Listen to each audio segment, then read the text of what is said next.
because prior to, I used to be like, well, before I talk about myself, Yes. like I did a lecture called "The Cure for the Hatred Between the Black Man and Black Woman." I could have used your story as a part of the lecture, because that's a rarity where you have a woman really support the man, because most of the time if a brother don't have a job and a woman has two jobs, you know, she beating his back down. And he ain't. Right, and he ain't nothing, right? Yeah. So, whereas a woman don't realize how much of an inspiration she actually is to a man. Facts. Which is what Facts. she became for you. Yeah. Like the greatest treasure from the biblical perspective, the greatest treasure on the planet is a woman. Like when you go to First Ezra, the 4th chapter, they was having a battle of what's the strongest thing on the planet. They said the king, they said wine, and then they said the woman. And then they started talking about all the things that men do for women. And with all the things that men, listen, men still sell drugs, they'll rape, rob, murder, and they bring all that wealth to the woman. That's how strong a woman is. So a woman is a great inspiration if it's used righteously. That's right. You understand? So I don't want to take away from that. But the point when I was bringing up Junayana and the belief or the school is, as I'm doing all that drug dealing and stuff like that, I would be like Sharif, especially when Malcolm X, like I did most of my hustling in the 90s. And that's when Malcolm X came. And that was like a change. So I would be out there hustling and then preaching at the same time. Like I would sell the shit to the drug addict, and then I say, hey man, we gotta cut this shit out. Or I'll be smoking some weed and say, hey man, we gotta stop getting high. Schizo. Or we gotta stop, schizo, right word is born, like conflicted, like, you know, on both sides of the fence. So I was always searching for the thing, not for me, because by the time I was 34, I had an excellent job. Yes. Had a beautiful daughter, taking trips, traveling, but fixing or having compassion for the people mattered more than me at the time. So I needed something that didn't make me satisfied. Like what the story you're telling satisfies you. Yes. And it should. I don't want to take away from anything that you're saying. So that is your story, that's for you. But it's not enough for us to have stories as individuals.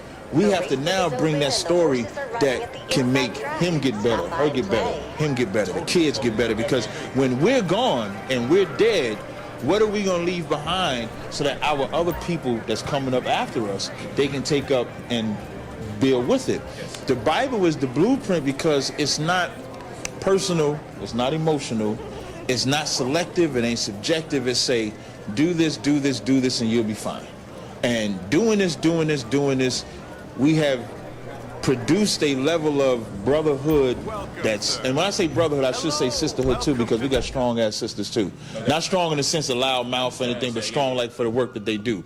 So that has produced something that's unheard of. And it's only, the biggest part is because somebody may say, well, the church has this amount of people, the Muslims have this amount of people.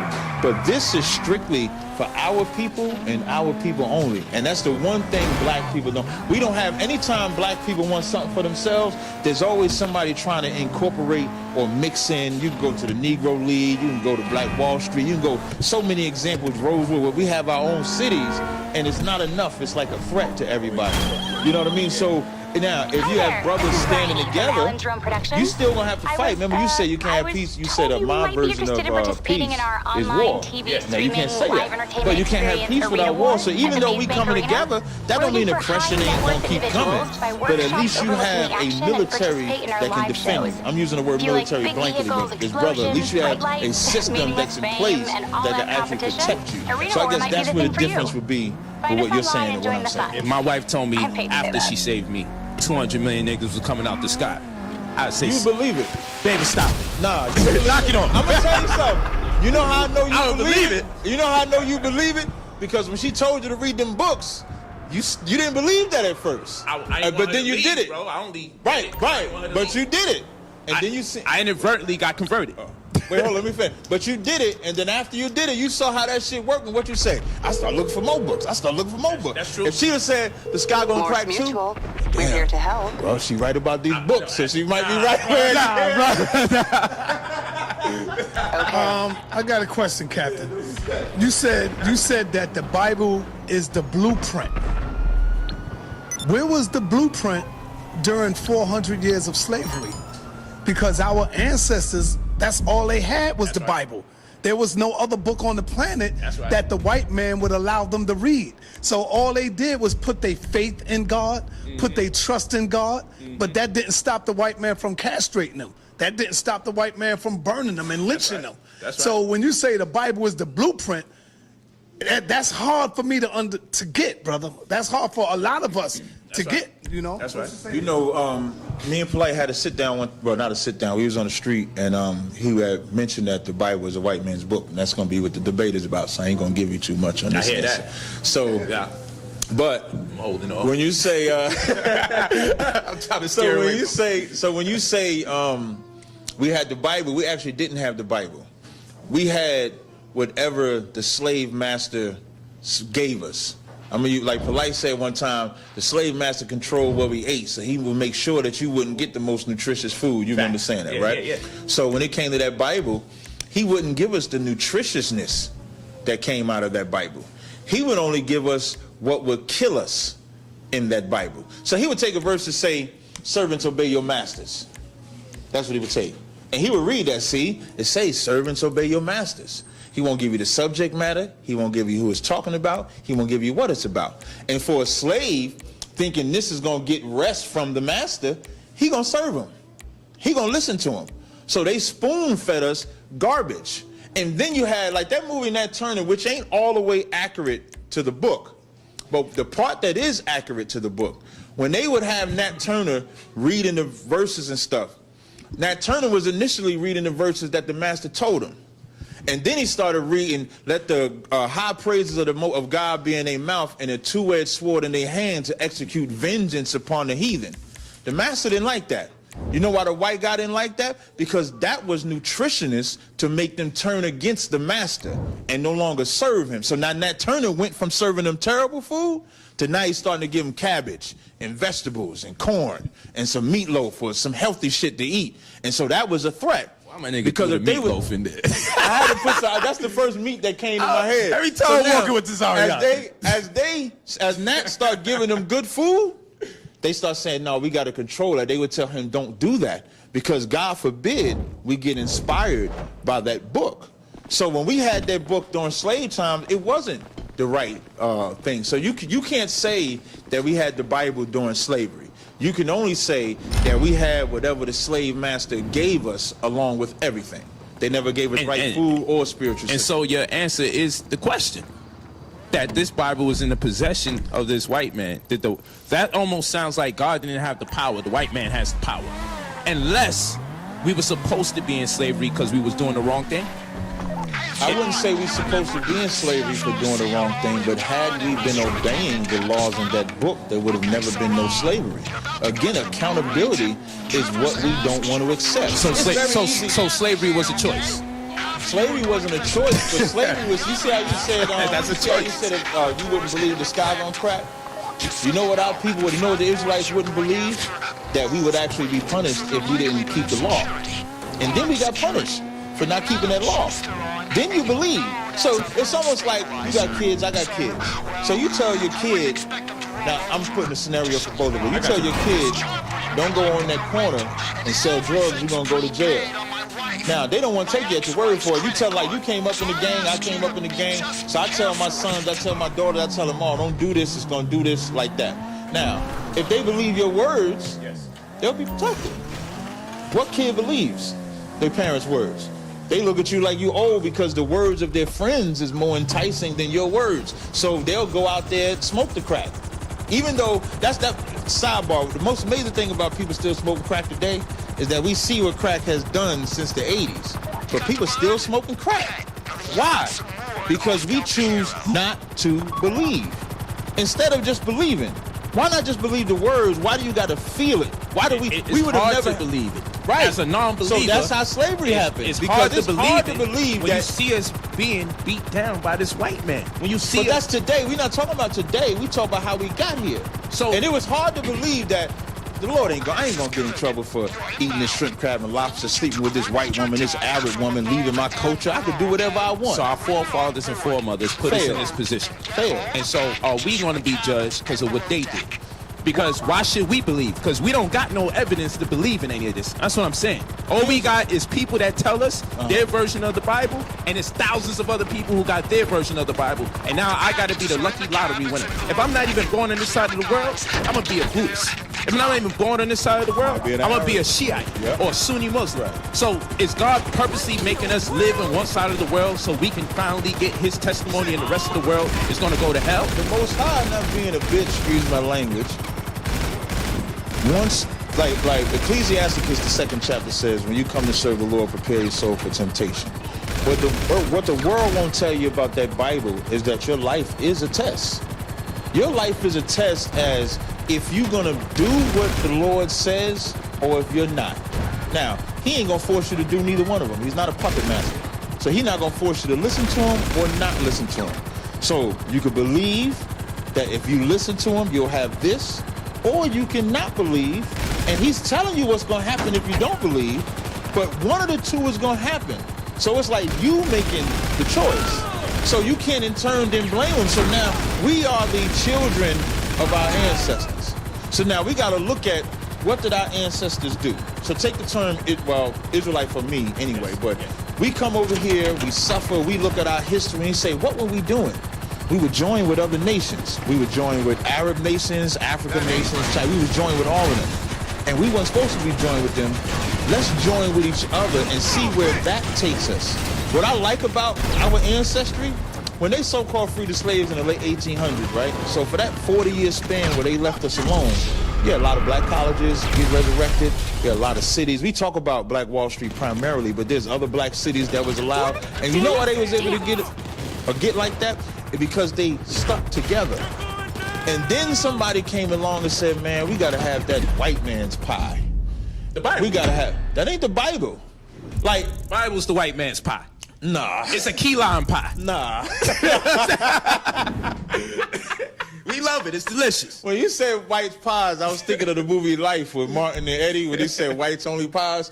But it's not, because people think that, let's say MLK, he's like the king of civil rights, right? Yeah. People believe that the Bible was what motivated him to That's what do they that. say. We That's get it what all they the say. time from Hebrews. But what they won't tell you, I got another question when you finish. okay, but what they won't tell you is that Martin Luther King was having sex with white girls before he ever got with Coretta Scott King in college. The only reason That resonated in here. What the yeah, that is. And the only reason he didn't date her is because he wanted to be somebody prominent and he couldn't be seen with a white woman. But his first lover in college was a white woman. So now you take a man that loves white women, you can put Tahar and all of them in this GMS in there. You take a man that loves white women, you think it's the Bible making him want to integrate, but it's his desire for white women. That's why when you said, when I was talking to you earlier, and I said when you look at the breakdown of why ISUBK failed, it's pride and ego. It's not doctrine. It's whatever lust you got inside of you. So Martin Luther King had a lust for white women that was so strong, he integrated us. When the power we had with that goddamn boycott, that was the best, the only thing he did right was that boycott. Come on, stop. I got you though. No, what I'm saying about the boycott, because the boycott, they only respected our dollar. That's right. That's the only thing they did. Now imagine he said, okay, you letting us sit on the front, but we don't want your bus, we're gonna get our own bus.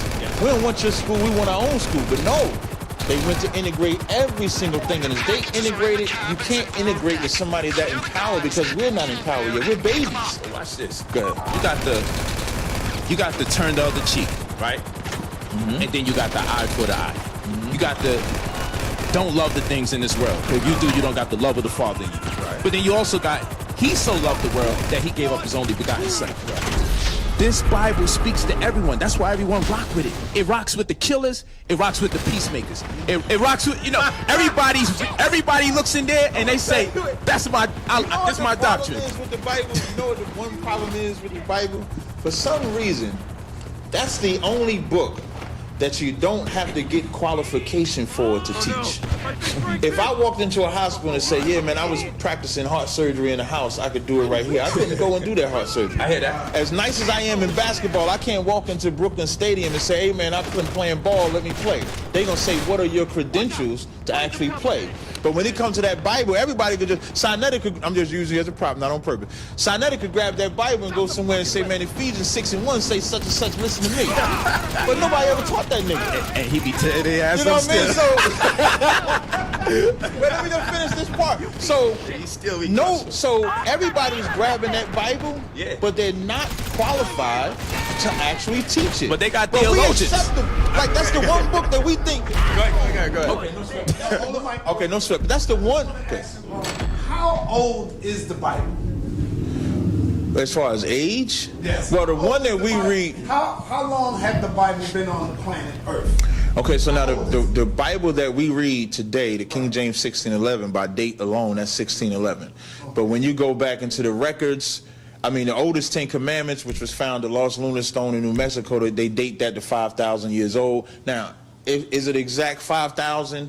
I don't trust the white man in his time system like that because carbon dating is flawed. We want to know, how old is man? There you go. Now I want to know how old are Oh, y'all changing the whole humans? subject. No, how old is us? How old we are? Roughly. You don't got to be perfect. How old is man? Based I on the wouldn't Bible. Okay, so now the Bible don't gives a straight time. Got you. Like that. The scriptures say a day unto the Lord is as 1,000 years, which And is just 1,000 long like into a span day. of time, Yeah. right? So it's not even a literal 1,000 days. Brother, it's just how old is I'm just man?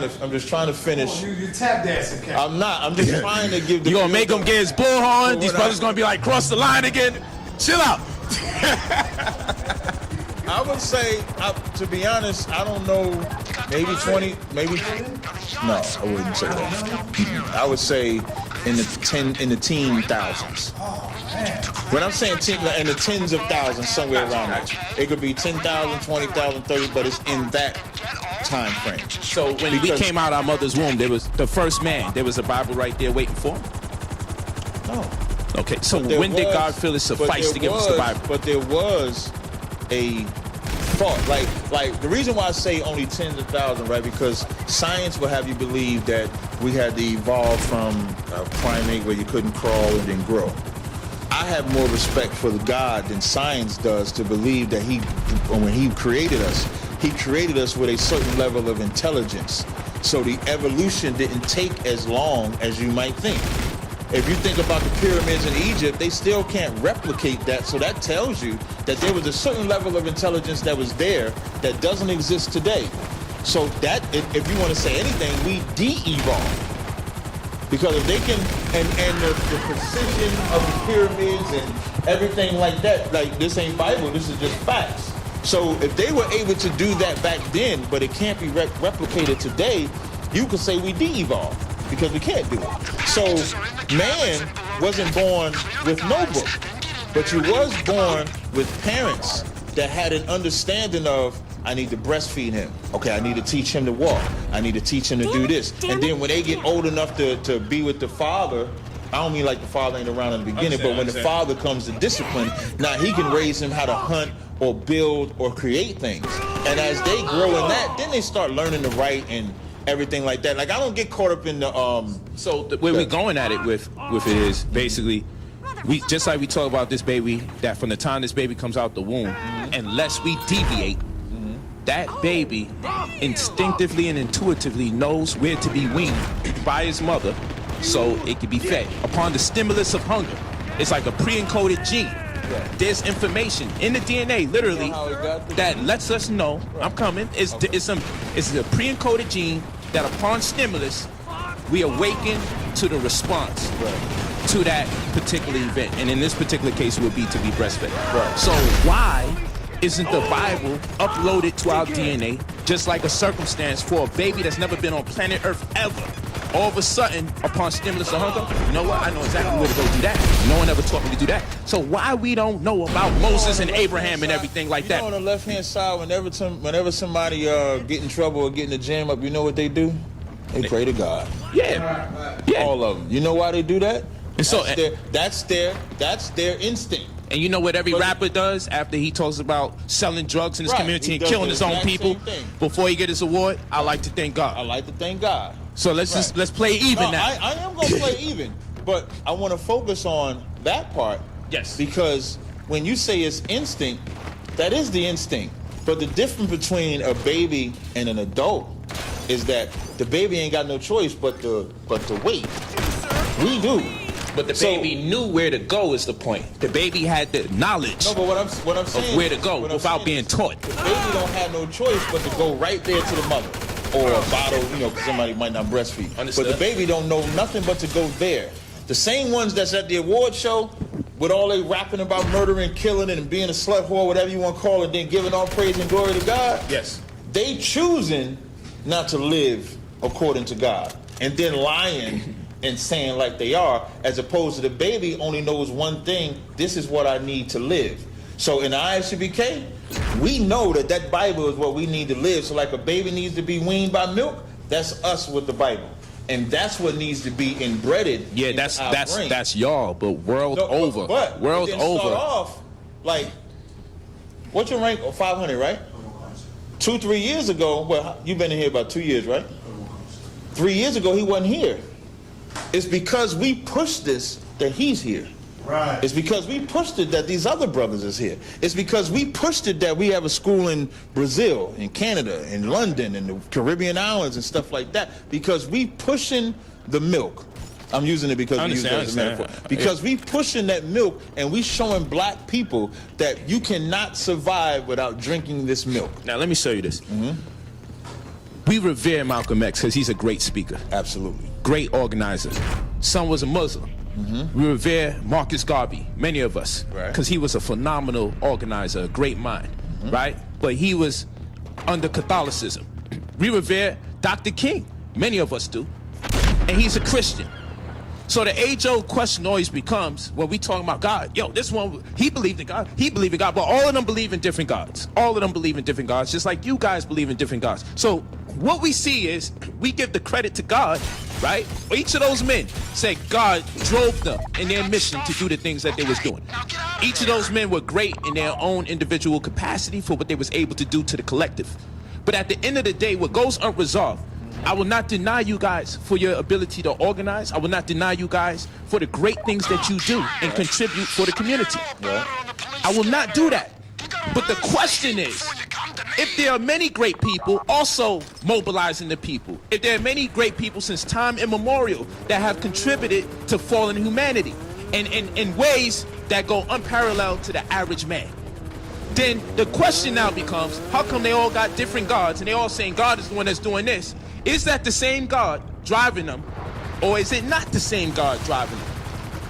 The God of ISUPK is not the God that Malcolm X and Most Honorable Elijah Muhammad believe in, because the Quran says, don't trust those other gods. Don't trust the Christian God. Don't trust the Jewish God. You know what I'm saying? The God in the Quran says don't deal with those cats. Then you got other people like Jesus doesn't exist. You got the non-Messianic and then the Messianic Hebrews, the ones who say Christ exists and the one who say Christ didn't exist. But within those rankings, you may find powerful people that's doing great things.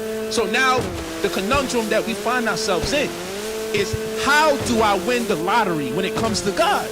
How do I win the lottery? And how could he condemn me for getting it wrong, because he ain't really leaving enough proof here? All I know is that there's good people on the earth that want to do great things.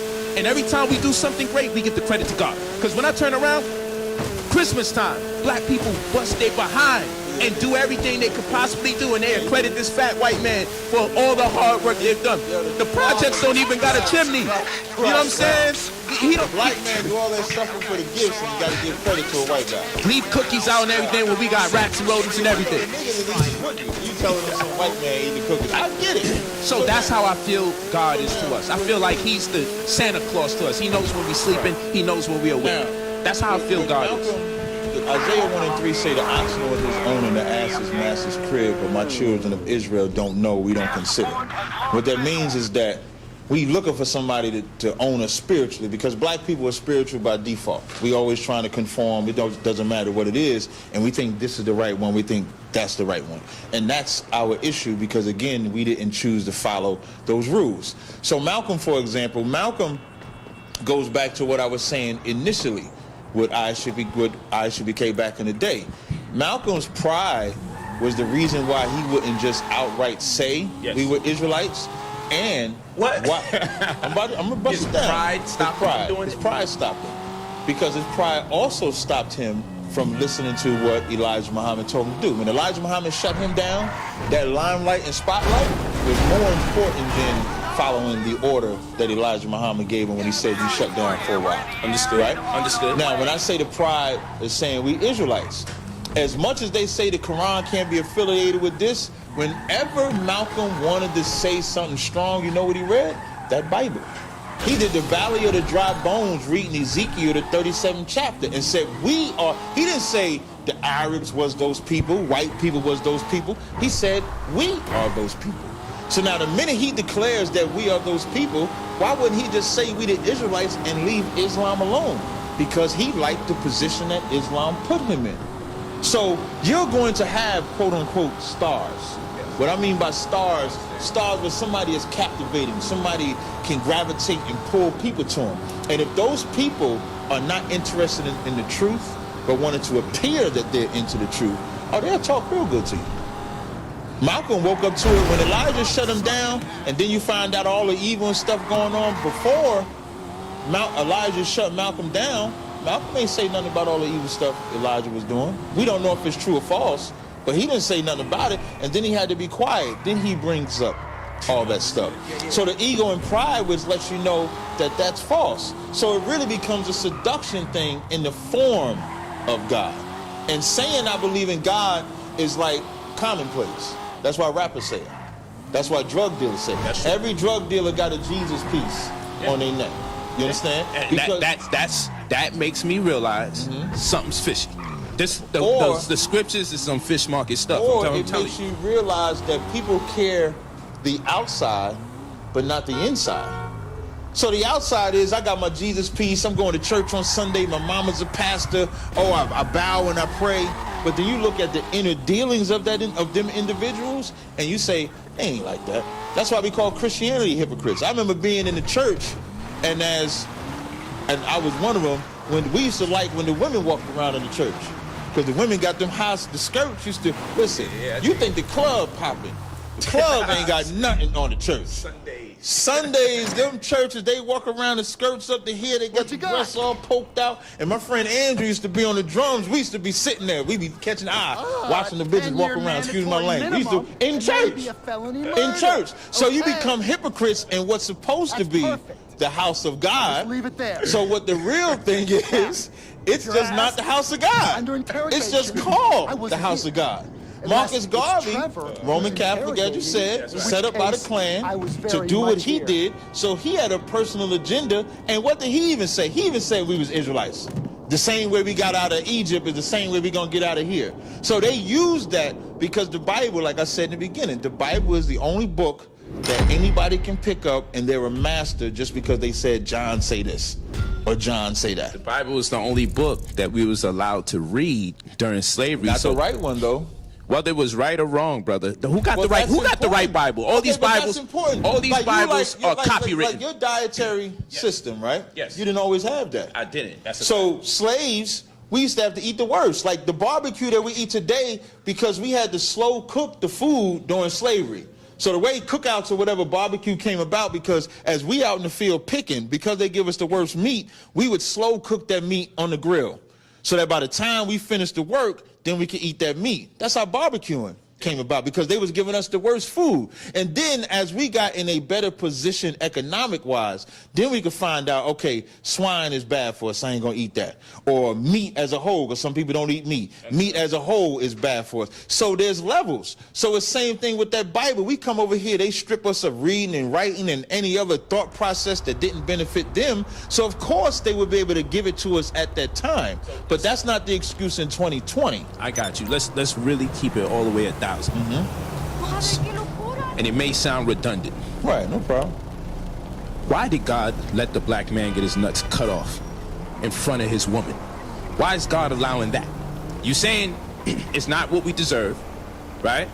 So I'm saying if we didn't follow the laws, statutes, and commandments, slavery is something that came out of it because we didn't follow God's laws, statutes, and commandments, correct? So what I'm saying is, how much is enough? Because if this is the case, it looks like the white man is his enforcer, and we kind of letting him off the hook. Because why should I be mad at the white man if he's put on earth to punish us when we not doing the right thing? Why the hell should I be mad at him? I think we should be mad at ourselves. Now, as you said, the question is redundant. The answer may be redundant. No doubt. Accountability. We, again, I stopped smoking weed because the scriptures say weed is unlawful. And so I know if I smoke weed, there's a punishment for it. Now, if I choose The Most High is going to punish you for smoking weed? Yeah. So... So let's continue. Nah, No, I just don't want to get on my thought. So I don't smoke, but that's interesting. I never ate pork, but there's a law that say don't eat pork. There's a law that say don't sleep with these women, don't celebrate this God. And as it tells you the law, it tells you what happens if you do it. So now, if we break in the law, What did God say about the weed? If you smoke weed, it what doesn't happens just to say you? it's unlawful. It don't say nothing specific about that. So if we're breaking the law, knowing that there's a punishment for it, and then we get the punishment, you can't get mad for getting punished because you should have never broke it. So it comes back to we save ourselves. I understand this, but when a woman gets beat so much times in a relationship, she might start to contemplate that perhaps she did something wrong. Or She's maybe getting she should have listened to her father and not dealt with that man. It still Or it still doesn't give the No. man beating her ass the It right to beat her ass. doesn't. No. It doesn't. But she's been beat for you so long. I got daughters. This is one of my greatest fears. It might be yours too. Yeah. I do not want my daughter to fall into the wrong man's hand. So I train my daughter on who to pick, who not to pick. Don't deal with this one. Let me meet him. I'm not going to be a tyrant when I talk to him. I just want to be able to meet him so I can feel him out. That's right. You know what I mean? And if I say don't deal with him, just trust me that I know what I'm dealing. So if my daughter brings a man and I say, he look like he might be a drug addict, and him being a drug addict, that's going to be detrimental to you, don't deal with him because it can lead to abuse. And she chooses not to listen to me and deal with him anyway and then get her ass whooped, she deserved that ass whipping. You know why she deserved that ass whipping? Because she wouldn't have gotten her ass whooped if she'd have listened. We don't want to listen to, we want to do whatever we want. And then when we get these consequences, it's everybody else's fault except ours. These are some interesting questions. Does God have anything to do with the World Trade Center falling? This is one of another favorite questions. Right? That's your favorite question. And I got a point about it, so I just want to know where you come from. When we say, does he have anything to do with the World Trade Center? Yeah, because it effed up the economy and everything. Right. Jeremiah 28:8 talks about how many prophets prophesied against great kingdoms, and we tell them how they're going to fall. So we can look at the times and say the things that they doing to them Arabs, and you know they tried to knock the towers down before with the van in 94 or whatever. So the things that they doing to them, you can say it's been prophesied that the Arabs would be against Esau and stuff like that. So when we see these events, it's not so much that we're saying he told the Arabs to fly this plane in there. What he said is that there are going to be wars and rumors of wars. So when you see these wars taking place, when you see these terrorist acts taking place, that's the prophecy that is being told. How it plays out. So God got nothing to do with it. No, no. I'm not saying he don't. What I'm saying is he didn't tell a man to take the plane and fly it into it. But in the prophetic nature, when the prophets prophesy about this, we are able to say this is going to happen. The terrorists going to do this. So did God deploy this coronavirus into our world right now? Do God got something to do with that? Well, if I'm not mistaken, the Chinese eat fucking with them bats, and then it spread like the plague. Yeah, does this got something to do with when God? You go into the scriptures, it talks about how pestilences and plagues and stuff like that will come. So now, if I write a scripture right now, and people 100 years later see Brother Polite said there's going to be plagues and there's going to be wars, then they read the book, they say, yo, that Brother Polite a bad mother. You know what I'm saying? He said it was going to be plagues. Look at these plagues and look at these wars. What's that? Now they should just believe everything I'm saying? It's common sense that so long as the world is in existence, there's going to be plagues, there's going to be pestilence, there's going to be war, there's going to be infidelity. So why is that the thing that we are constantly talking about? God prophesies these diseases. Diseases are inevitable. God prophesies war. War is inevitable. God made us, right? So he know what type of niggas he made. Niggas is going to be war. He said, I'm a God of war. He made us in his image and after his likeness. That's what we going to get. So I never get the glory or the whole thing about God has said this is going to happen when these things are going to happen. Nostradamus has made a lot of prophetical accounts of what's going to take place. Know if that shit real or not? And should we worship him? This nigga's funny as hell. So, you know, at the end, like, watch this. God is our Heavenly Father. I don't know if you identify the Most High as our Heavenly I Father. do. Well, What if you- I probably wouldn't say heavenly, but our Father. He's our Father. What if your father says, son, I ain't want to have you the condom bust?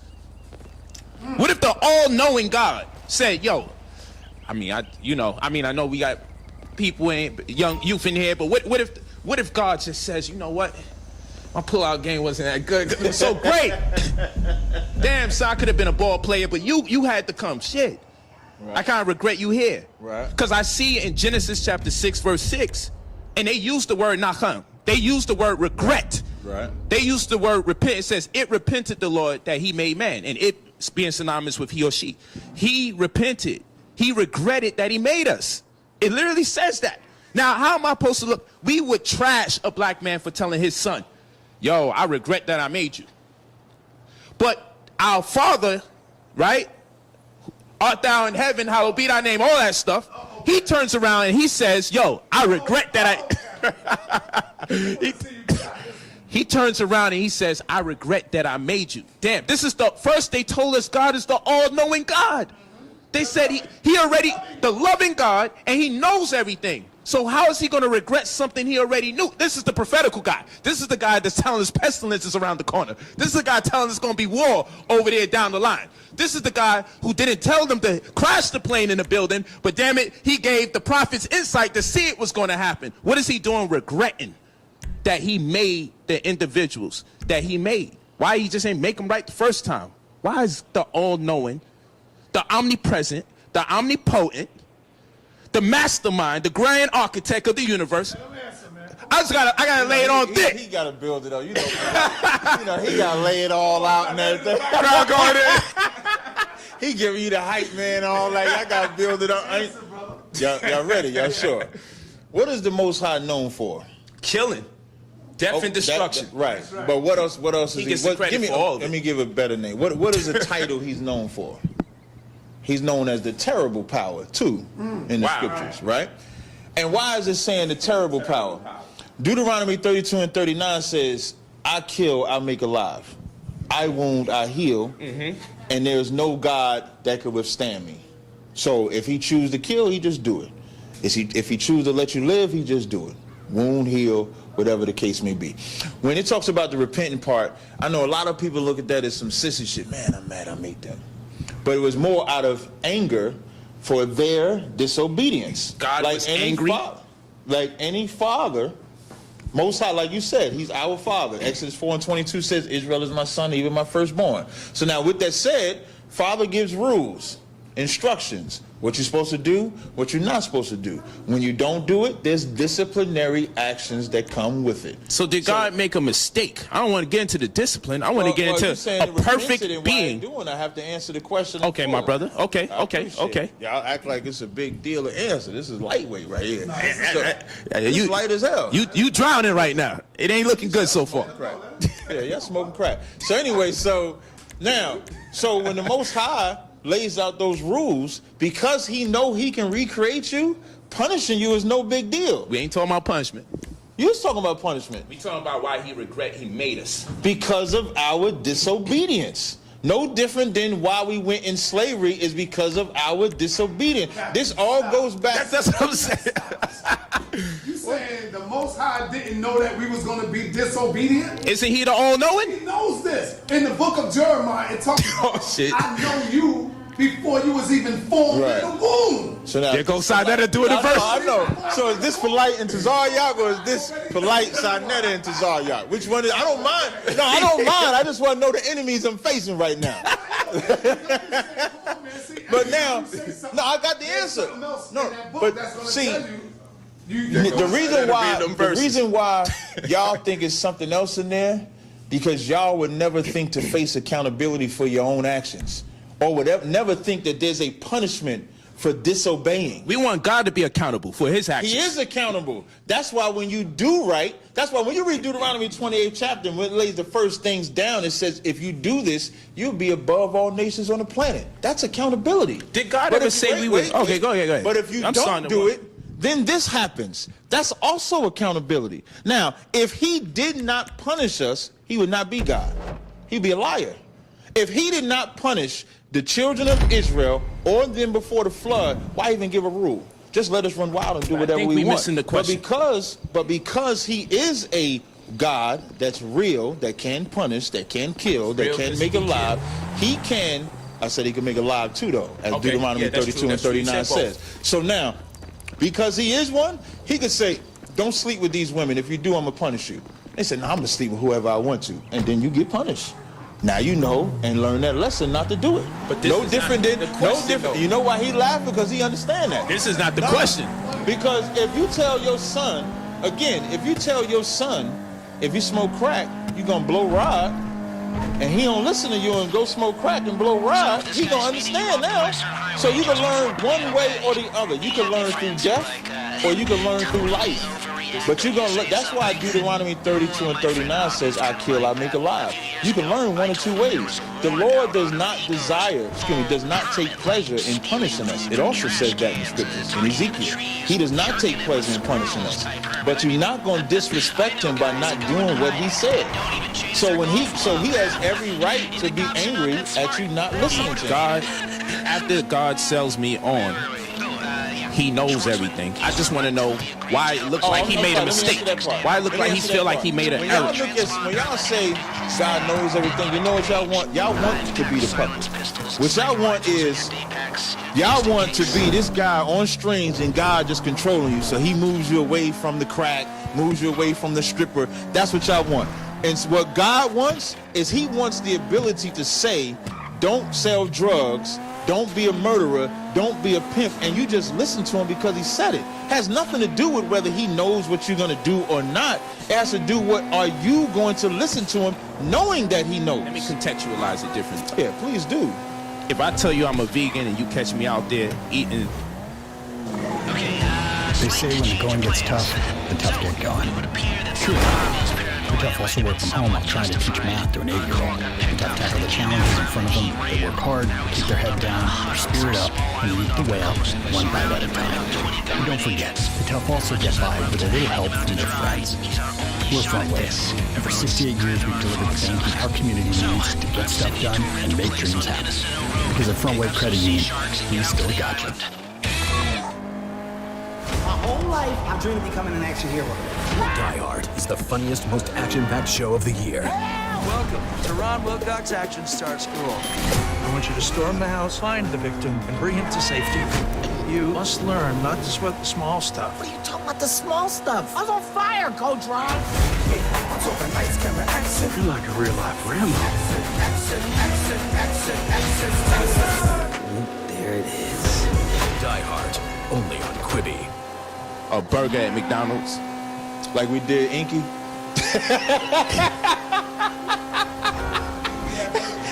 McDonald's, I think he was tearing that shit up. He was tearing that shit up, talking Yo, about listen. he was vegan, lying like shit.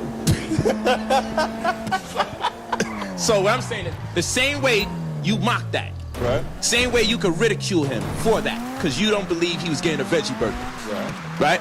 So the same way you believe that, that's how we are. God got caught lacking.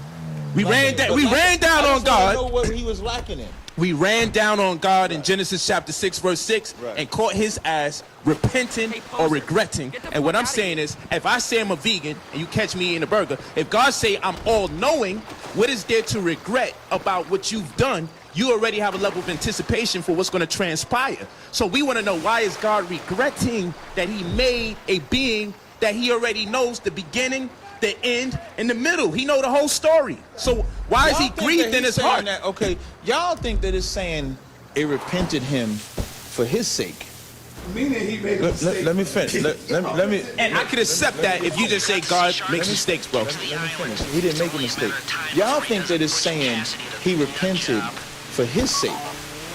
He's not saying that for his sake. He's saying that for our sake. That's what he's saying it for. Because he's not saying You like going Christian y'all- on us, man. No, this ain't no goddamn Christian shit. This is very, very, very, very basic and simple to an Israelite. Maybe to y'all, this is Yeah, hard. because y'all indoctrinated. Has nothing to do with indoctrinated. It's that when I became an Israelite, I took full accountability for everything that I do and have done. Y'all don't take accountability, and neither does the world. 'Cause God so it's know easier everything. to blame it on. Is he all-knowing? That's the Yes. question. So why is he regretting? It's not about the punishment. The He- punishment he- is not relevant. If the statement is relevant, why is he regretting if he already knows? Because he's observing his creation consistently disobey him. So he So said he didn't know what was going to become of the creation. has nothing to do with not know. That's why I So said he y'all knew think we was going to do this, y'all and he still think he's- regretted. Again, y'all think he's saying that for his sake. He's not saying it for his sake. He's saying it for our sake. Now, what does this mean? What that means is we supposed to take from that and know we should never disobey him. Because if the Lord regrets anything that we did, you see what happened, right? Yeah, you flipping the script. No, I see I'm exactly what asking. happened. No. Sit down. What happened when he got angry at our disobedience? What happened? Everybody died except 8 people. Everybody. What happened when we disobeyed him coming over here in the transatlantic slave trade? All of us went into slavery because we disobeyed him. So God forbid any of us make the Lord repent or get angry at us again. That's what you're supposed to learn. God been punishing our ass since we've been born. No. Where's the happy days? When are we going to... God is the one causing this confusion. Wait. God is the one Wait. enslaving us. Wait. He brought a flood one day, and he's like, I'm going to bring fire and brimstone on your ass another. Every time I turn around, God is on our body. Again. God is always leaning on us. When is he going to actually love us? The Most High, if you love somebody, You are in an abusive relationship with God. I want to make sure I be clear. In a parent-child relationship, if you love them, discipline comes with that. Spoil means to destroy, so you can't spoil your kid to the point where they don't get any discipline. So we're his kids, and we're disobedient kids, all of us. And so that's why we get punished. Watch this. Exodus chapter 20, verse 5. I, the Lord thy God, am a jealous God. Don't have no other gods. Don't put no other God before me. Okay, so. I'm just saying. Now it's all love. It's all love. And we probably got a couple more minutes. It's all good. It's all good. So God is, we definitely got a few minutes because now shit getting hot. I done found my position. I done found my Well, place. it's supposed to be from 6 to 7. Nah, it's all good. I done found my place in this conversation. We gonna have to wrap this up soon. It's getting hot. It's getting hot, goddammit. He can feel it. Look at him. He's sweating. Wipe that shit off your head, King. Man, I done had my drink the whole time. He had to get. It's so hot. He dehydrating. I'll get some of the Yeah, he need to get a drink. So listen what I'm saying. So that's what I'm saying.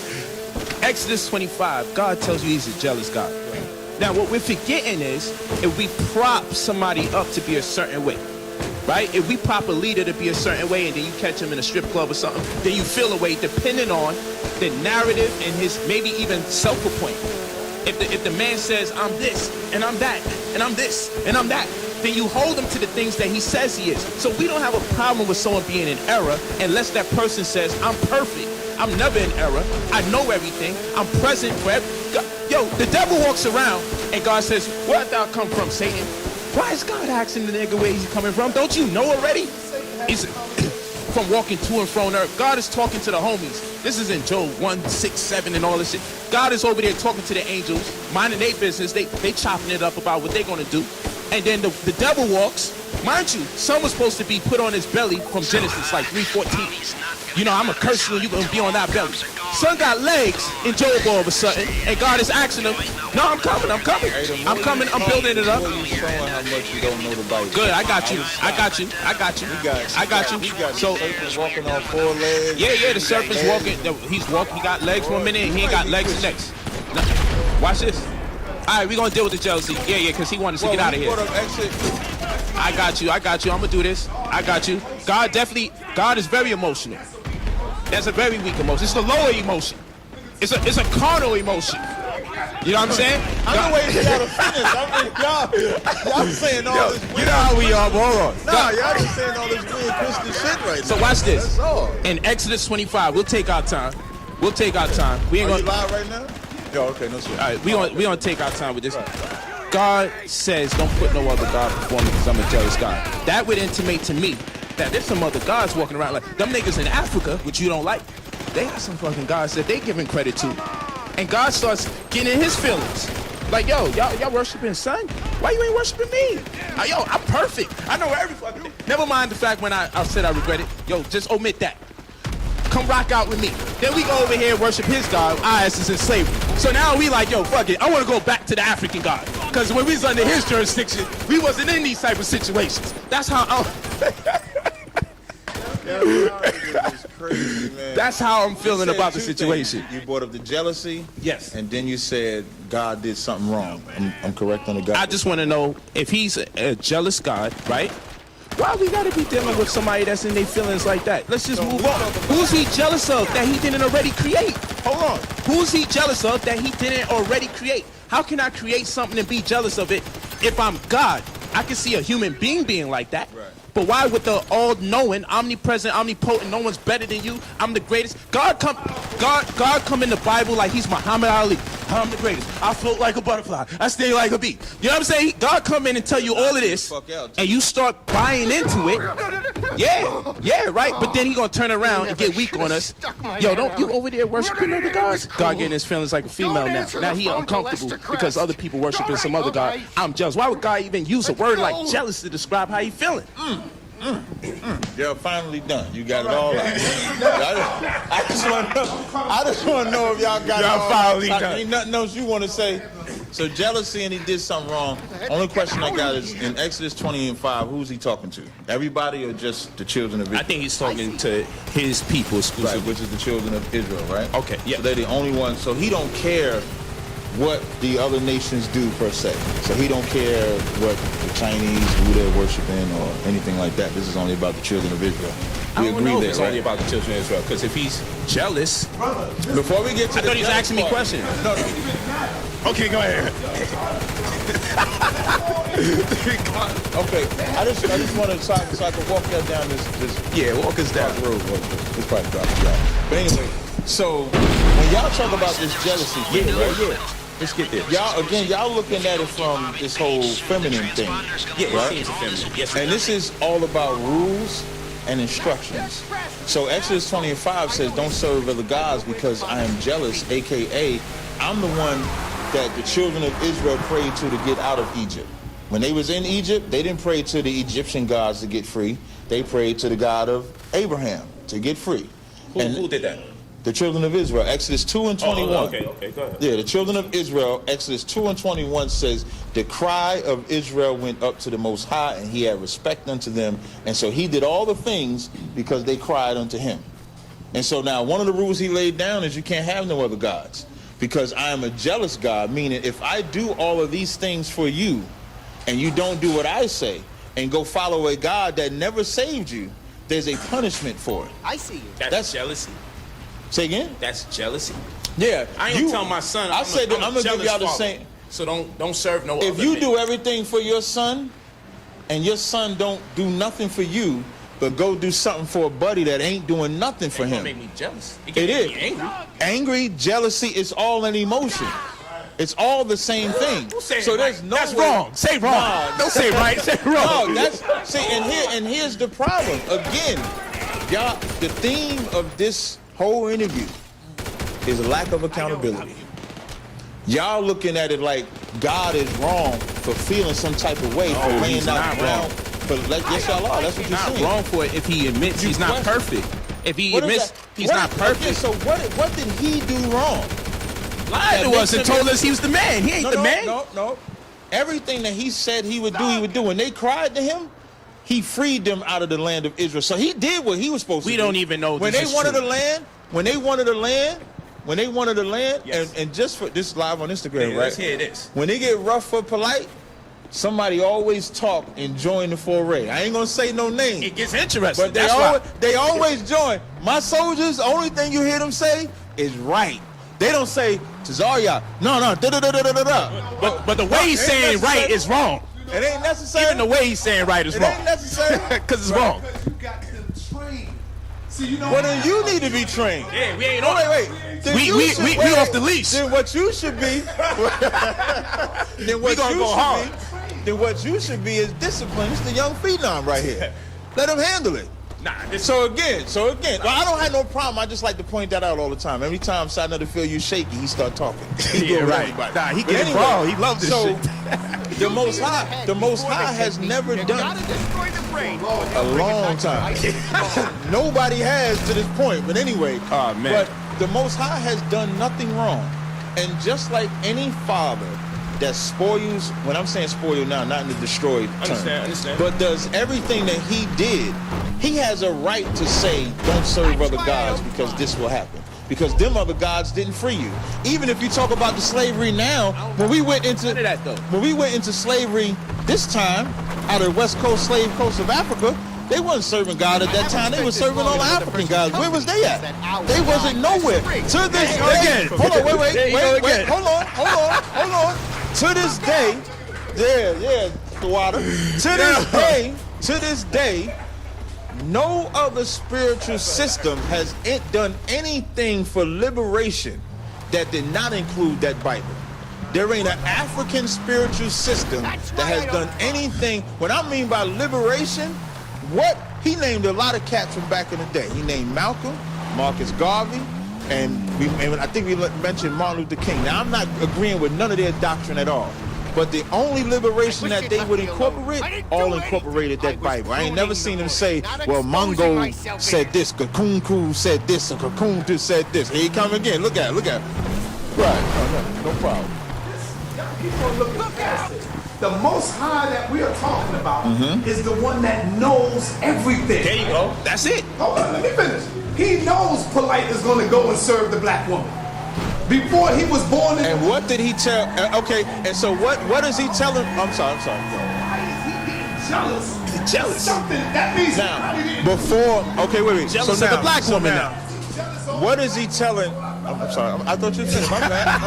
Why is the Most High jealous over the black woman? Because we say, you know what? I want to worship my black woman. That's right. I want to worship my mother. That's right. I want to... I don't think the... That's right. Is God jealous? Hey, where he at? Where's the right? I think y'all might be thinking too much of yourselves. God ain't jealous of y'all like that. He's not jealous. He's never not talking about on a one-on-one basis like what I do on my own, what he does on his own. We get judged as a nation. This gets you in trouble when you do this. No, it doesn't. He's I'm doing just- good. What? Y'all never let me answer the question. Conversation with God, and he said, you know what? This is what it really was. I'm not jealous over it. Yeah, tell him that, Cesaria. See what y'all, every time y'all talk, y'all show y'all illiteracy to the Bible and my supremacy.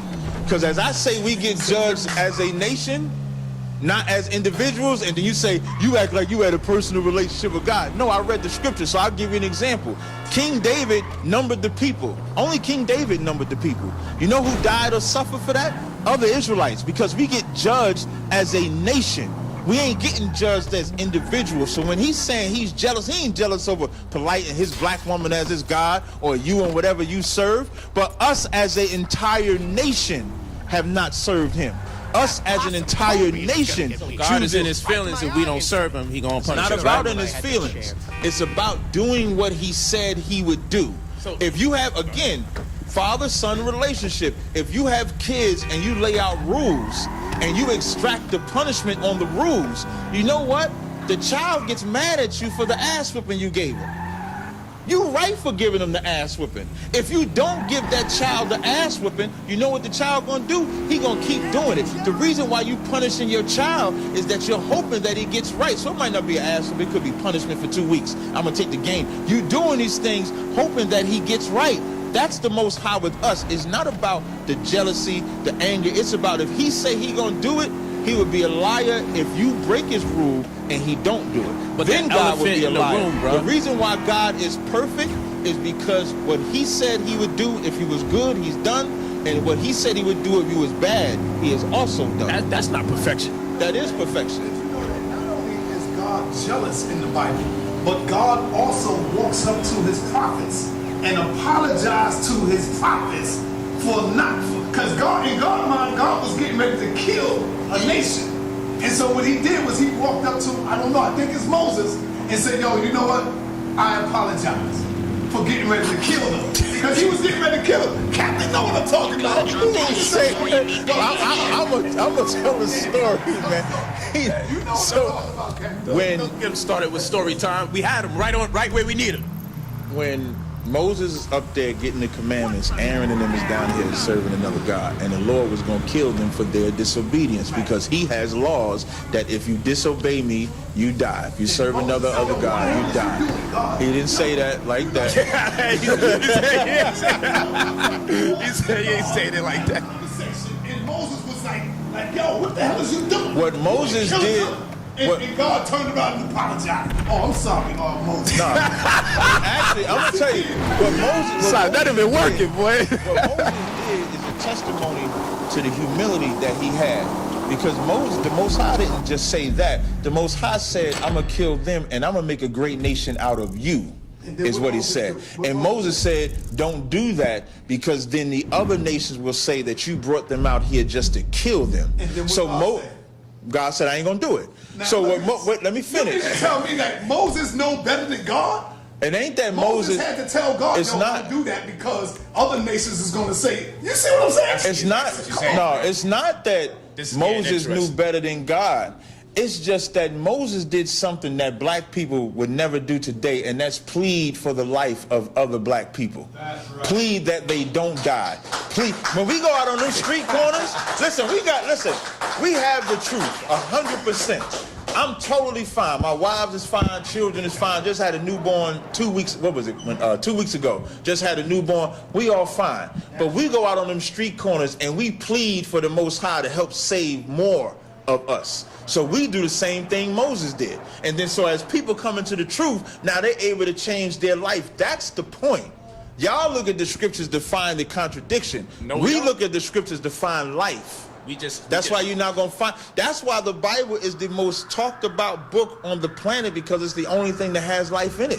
What? Okay, and Book of the what Dead book? is just that. What book? The Book of the Dead. Well, that's a mistranslation, so we're not gonna listen to that.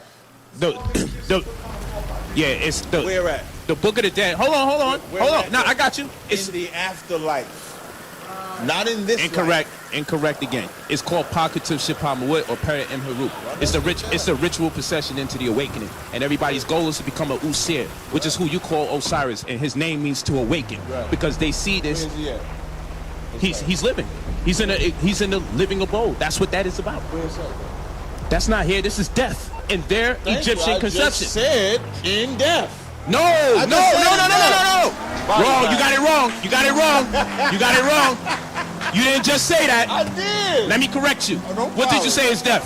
What did you say is death? good, yo. You don't want to be corrected. No, I'll correct him. I'll correct him. I'll give you that. I'll correct him. Now, I said. I'm going to correct him. Let me correct him. Nah, said stop. the We gonna book stay of right the here. Dead. I said the Book of the 'Cause Dead you're in the is wrong- about what you do in the afterlife. There's no afterlife again. So now we're making And an you error said again. where Osiris was at. In the living. And where's that? Where the living at? He In the on this abode plane? of the living. Not On this plane? That's where you're making a mistake. You're That's saying what he's dead. No, I'm asking you. I'm going to answer. Let me Okay, build. this way. Where's that? So first of all, Where's that? there's a mistranslation. So you see, you got to stay out of our business because you ain't doing nothing. Wait, before you go, hold on. Before you go, You got to stay out of our wait. business. Let me tell you. Go Before ahead. you go, we was just talking about how debate was like 7 years ago. Yes, sir. I've washed myself of Egyptian shit. I could care less about it. So I stay out of y'all's. You know who don't stay out of my shit? Y'all niggas. When we came together to Y'all talk about niggas. something, The man of God. Y'all niggas. when we came here to talk about something, y'all talk about. We the have Bible. to because it's destroying our people because of their lack of knowledge. Now, that The part- Bible has wait, destroyed that our part- people for their lack but of knowledge. see, in my honesty, that part I agree with you. That's why we go out and teach the right knowledge with it. I got But you. Let me clean this thing up real quick. I mean, you ain't got to. I have to. I don't care about because Egypt like because that, though. I do, and I don't want my people misinformed. So first of all, it's Pakatisha Pamawil or Peret Imheru, which means ritual procession into the awakening. They got a determinative at the end of the last word. Okay, Heru, which is designed like sunrise because things tend to wake up or plants tend to rise. So it intimates an awakening. So what they do, they got a period at the end of each word and at the end of each sentence. And normally the period would be a determinative to encapsulate what the word actually means and represents. So it's a ritual procession into the awakening, meaning that that what we do as a collective, we will be able to perpetuate consciousness and actually live. So when people say life after death, what they're saying is that this is death and life comes after. So the goal in the Book of the Dead, what they incorrectly call, which is a ritual procession into the waking, the goal is to acquire enough substantial knowledge in this existence so you can become an Usir, who they call Osiris, whose name means to awaken. And we get our awakening from our throne, who we call Isis. Okay, Isis is the throne. These are principalities. These are not who they will translate as God. That's why they draw an image of the flag, and a cloth, and they represent that as nature, which is a cognate of nature. Why? Because when a flag moves, it's a testament that is something that you can't see that is having an impact on the physical world.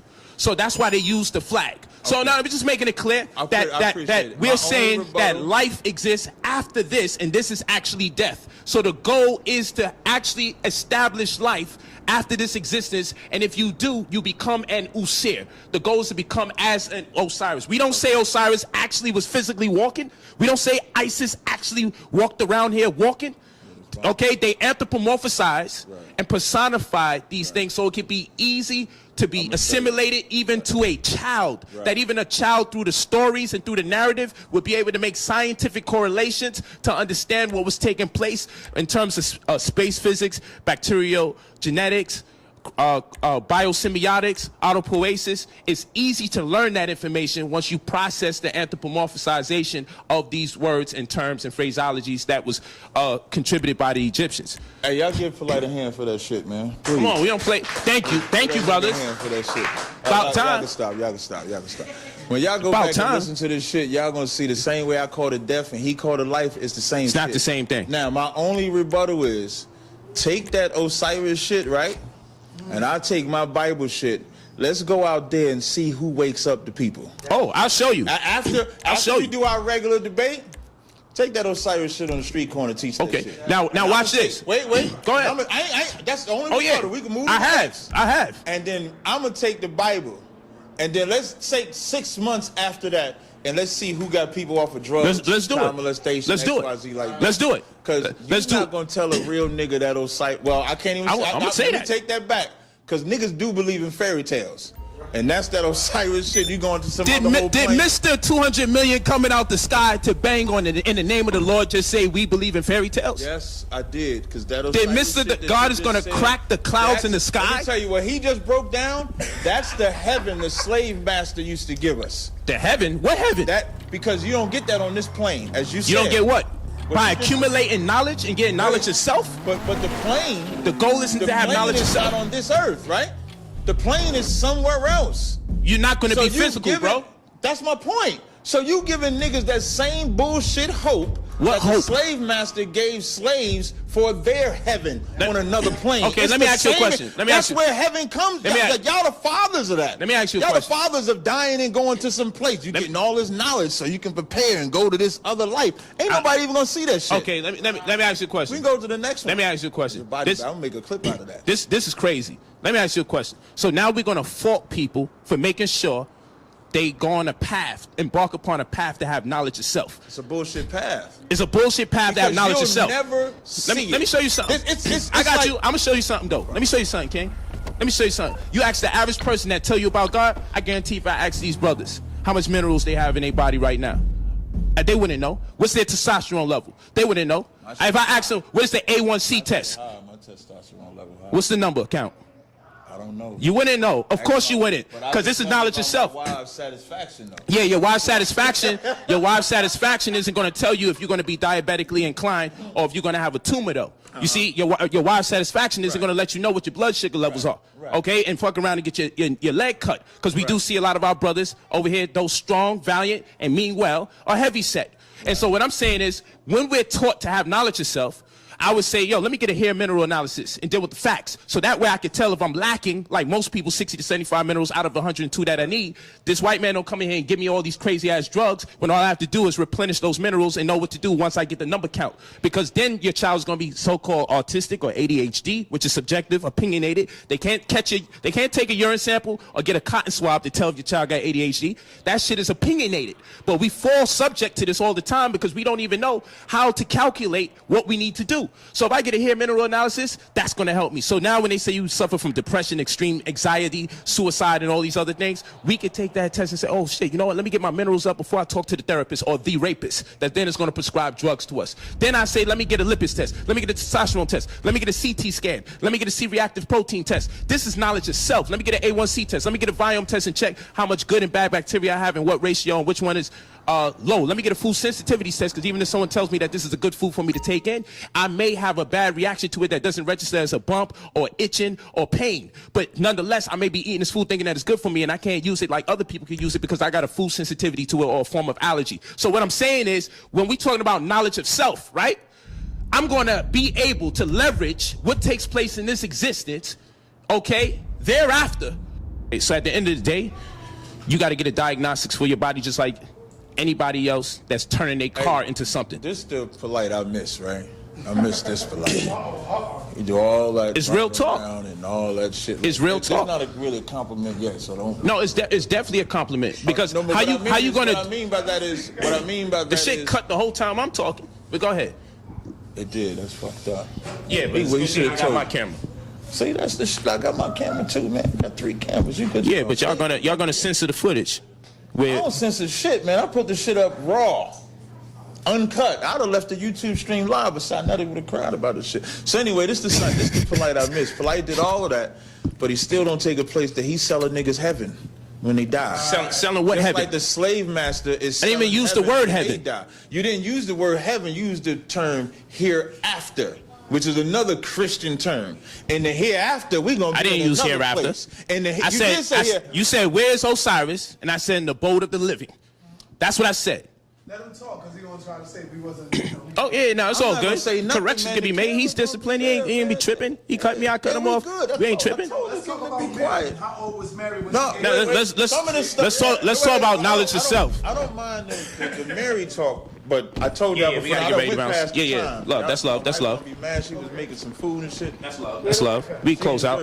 Okay. So That's but, love. You know what I mean? I did say that. You know, I had about. You did. Anyway, no, but well, okay. So yeah, so I think in closing, it was definitely good. It's definitely good building and, with you, brother. I can't wait to really, go in. Yeah. We just have to have a good time. I wish I probably got a couple. So anyway, so the hereafter that he's selling, when everybody go look at this tape and see him say the word hereafter, is the same bullshit the slave master selling with heaven. What we trying to do, the scriptures say, our Father which art in heaven, thy kingdom come on earth. It don't say go to some spooky wooky place and shit with Osiris and Isis and all kind of Isis. I don't know where you get that from. It's the hereafter. You ain't gotta take my word for it. Just watch the tape, unedited, polite version. If polite don't put that part out, then he edit.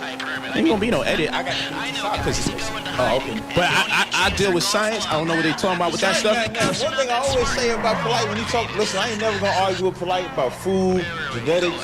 Matter of fact, when I first bought sea moss, who did I call to find out what to do with the sea moss? I called this nigga. So I bought that sea moss, and when I called him politely, oh yeah, you on your way to being comedic, because I didn't know what to do with sea moss. And then 2 months later, he started saying hotel. No, I don't think I said it. I got the record, bro. You said hotel to me last week. Saying hotel is, that's like saying peace. Yeah, Shalom Hotel. I can say comedic words. But hotel mean offering, just for the record, because they create a table and put bread on it, and it was customary to make sure you was adding value to somebody when you interface. And in the offering, it eventually took on a connotation that meant peace. Mary's about 13 years old. Where does it say that at? She's about 13. Where? Oh, she was a grown woman? I just want to know. I'm just asking. I don't. Please show me this record. Come on. Who was espoused to Mary? How old was he? It don't say. That's why I want y'all. It don't say. Please educate. Okay. We can add that. We can add it to the list of debate. Y'all got the heart to say Mary was 13. Please show me. Heart. Please We show got me the heart chapter. to say she might even been 12. We got the Show me heart. chapter and verse. Oh, you got time now? No, this is gonna be quick. No, we ain't about to let you dance around. No, I'll give you an Go ahead, example. If I say Joseph is the father of Christ, show it. John 1:45. That's simple. It's in my brain. Joseph now, is the father of Christ. right, I the love physical that. father of Christ, like sex, like Joseph had sex with Mary to bring forth Christ. John 1:45 clearly says Joseph is the father of Man, Christ. you gotta now, you gotta love these Israelites. So now, they with keep that said- they keep it earthly on that one. with that said, show me when chapter and verse Mary 13 years old, 12. We can add it to the debate. You scared to show it now? No, I'm not scared to show it now. Okay, no, sir. No, but I'm not gonna get cut off when I start going in and chastising your ass for that crazy shit that's going on in the Bible. I just want chapter and verse. I'm not, and I just want to make sure I'm not cut off because I ain't gonna just give you chapter and verse. Yo, Well, if you- yo, well, see, I yo, don't it's gonna get mind. ugly. See, the thing about it is, See, I you don't said you mind. was holding back certain stuff for the debate. I am. So if you want to hold that back, I'll let you hold it back. Okay. Don't make these guns draw. Please. He's like, back out. You back out. I'm gonna back out. Because I got it for the debate for you. I'm already let you know ahead of time. And things will never be the same again. I promise you. It'll never be the same again. Listen, man, like I say, man, if we're gonna boast, we boast in the Most High. So if it's for me to lose, then the Lord wanted me to lose. If it's for me to win, Come on. the Most High want me to win. It's not in my hands. I don't speak my words. I speak His words. Oh, gosh, man. You Why guys you are... think I keep winning? I don't keep winning. Who's because telling you these weird things? Everybody, the people tell me. So I don't win because it's me. I win because the words I speak is His word. Yo, I saw a video where you said, was it the Lord or General Yohana that sent you to destroy the Yo, I think I said. You said he sent me to destroy. Destroy. General To destroy y'all. I was rolling, man. I was watching that To interview. destroy. I get up in there, man, with ass, man. So I mean, so in closing, man, it's always good. Definitely, You know, man. set me, do this dialogue. You know, the debate is going to be just as fiery and spirited. Probably Yeah, more it's gonna have a lot of spirited. fun, Really man. gonna go hard with it. Nah, ain't no big deal. So this still recording, right? Okay, no sweat. Yeah. So I mean, I think it's excellent. It's been a long time. We can show everybody how it's done without getting your feelings. That's right. That's right. Crying and shit like that, like Zion Lex and shit. That's my stab. That's nobody else's stab. That's polite. Don't co-sign that stab. That's my Zion Lex emotional stab. You shouldn't even mention him because you know he's like 2 minutes off you could have. But it kind of irritated me when I gave one little critique about how he was going off on Ngozi, and then he said he could run circles and stuff. I didn't understand that. So I mean, I didn't understand that. yeah, it was touchy and shit, man. Lose your feelings.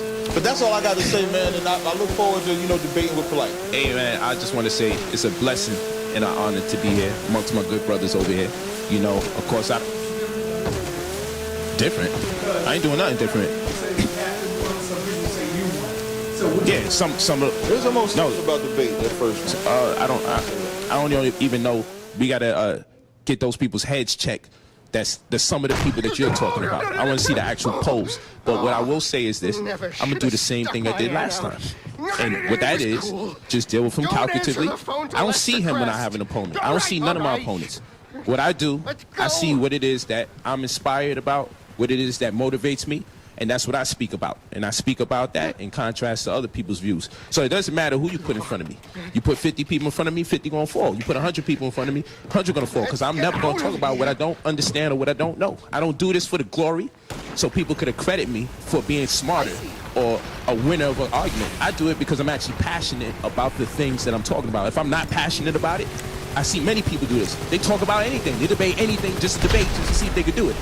If it was something that I'm not passionate about, I'm not going to talk about it because that's how you get caught slipping. But what I want to say is I respect my brother right here.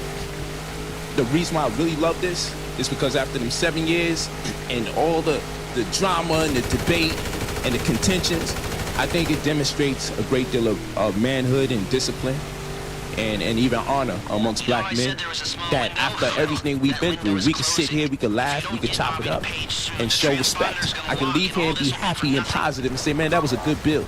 I enjoyed the build. I appreciate you, my brother. You're a very good brother, man. And I just want to say that to the people out there. And these brothers in here are very good people with great intentions. You know what I'm saying? So despite what I disagree with, I don't want to take credit away from what General Yohana and the rest of these brothers are doing as far as contributing to our community. So I thank you, brothers, for what you're doing. Peace. Agent! You're an agent!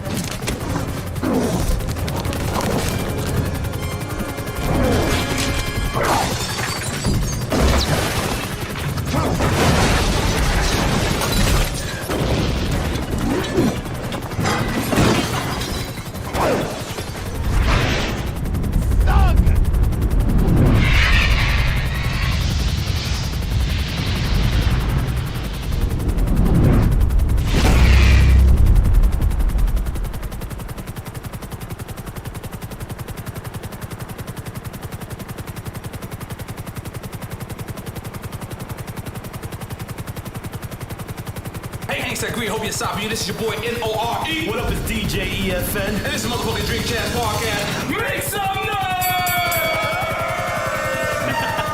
That's longer than it's ever And been. right now, when we started this show, we said we wanted to honor and, salute living legends. And when we speak of the guests that we have right now, there's no equivocations, there's no type of doubt at all how legendary this guy is. He has single-handedly controlled the rap game, put Brooklyn on his back, put New York City on his back, put hip-hop on his back, has represented, has traveled across the world, took pictures with Madonna and More than that. Naomi Campbell. And he's the only guy I know that got away with a speedo. And he's still the coolest guy in the world. When you think of smooth operator, you gotta think of him. And I gotta ask him what it makes to be a smooth operator. And in case you people don't know who we are talking about, we got Big Daddy Kane in the motherfucking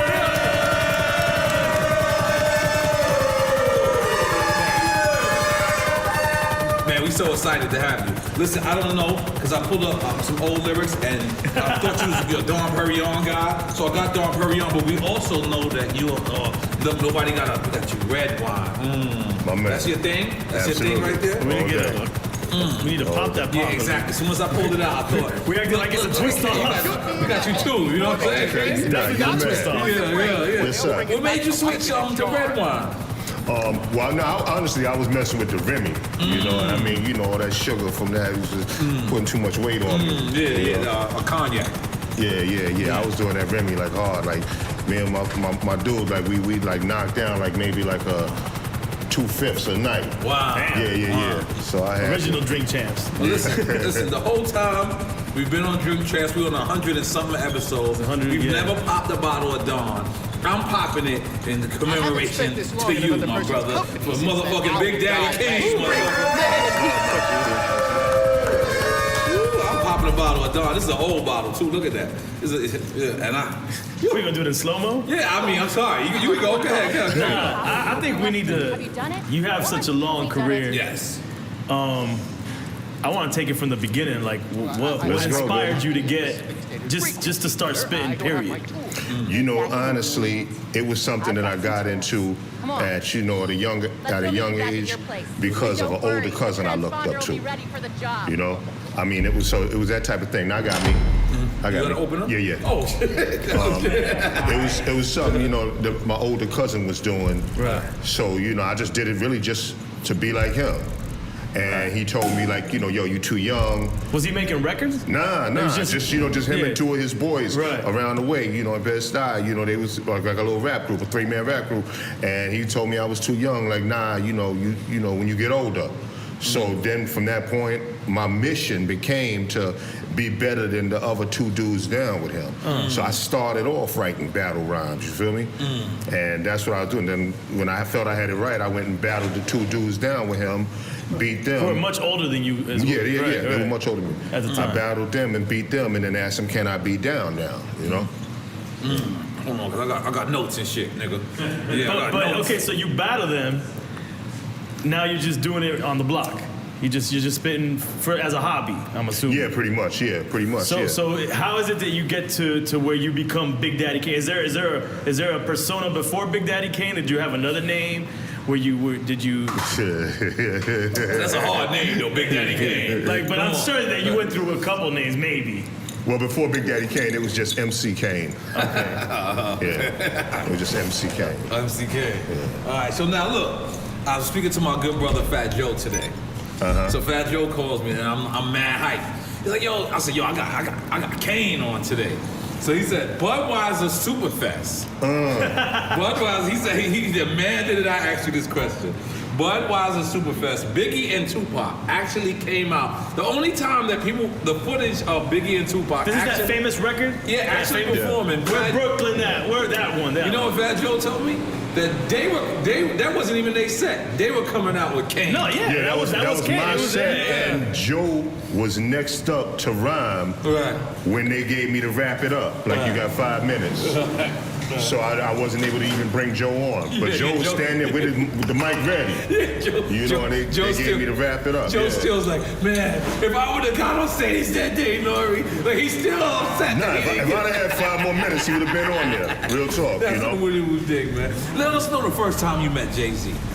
The first time I met Jay-Z, it was back in, I want to say 88 maybe. There was, like in the early 80s or mid 80s, like, my name was popping in Brooklyn for battling people. Of course. But there was one dude whose name was bigger than mine. This guy named Jazz. Jazzo? Yeah. Okay, cool. Like, he was more popping. And then to top it off, to make matters worse, dude around the corner from me, Fresh Gordon, they had a Gordy Groove record. Fresh Gordon did a mixtape with Jazz, and I live around the corner from him. So I'm like, you gonna get a Marcy cat when I'm right here? Now you from Fort Greene or no? No. I'm from North Lewis Ave, like 2 blocks from Roosevelt Project. Okay, cool. In West Side.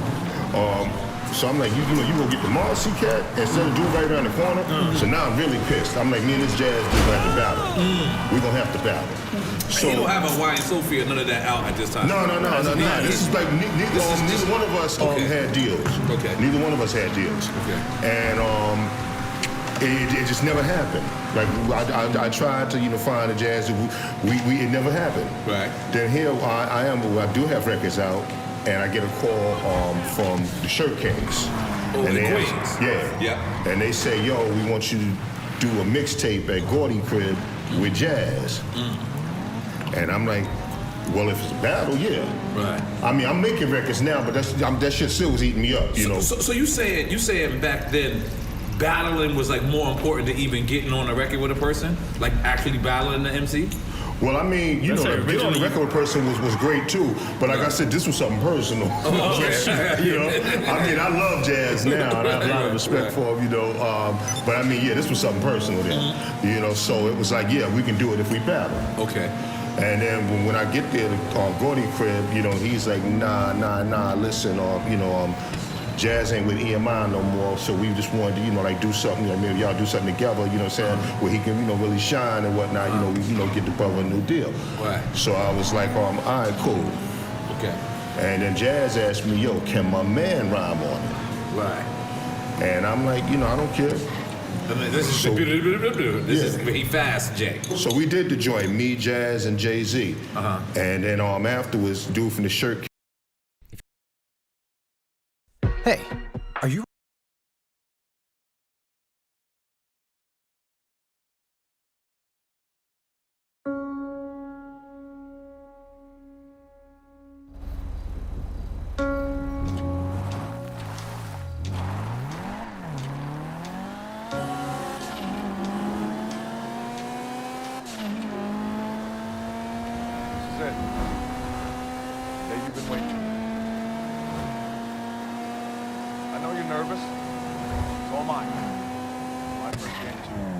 Now it's time to go out there and put it on the scoreboard.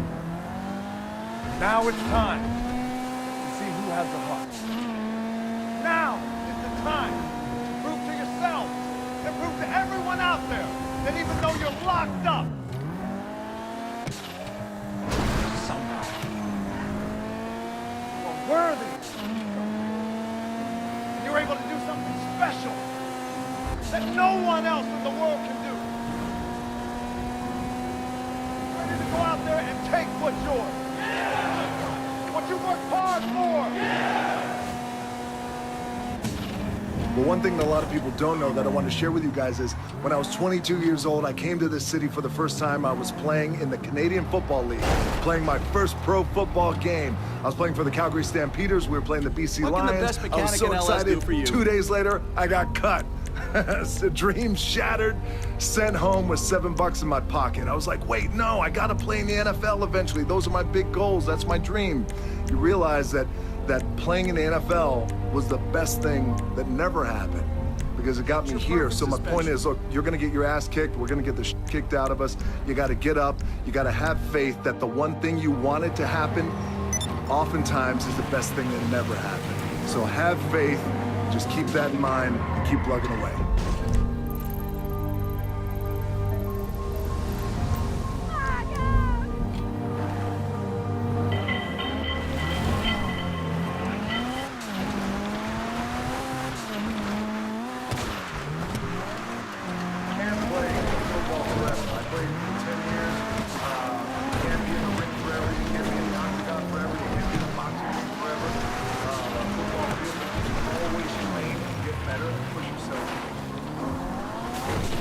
just bring it. That's it. Just bring it. I say that in my everyday life, in terms of my challenges and things like that.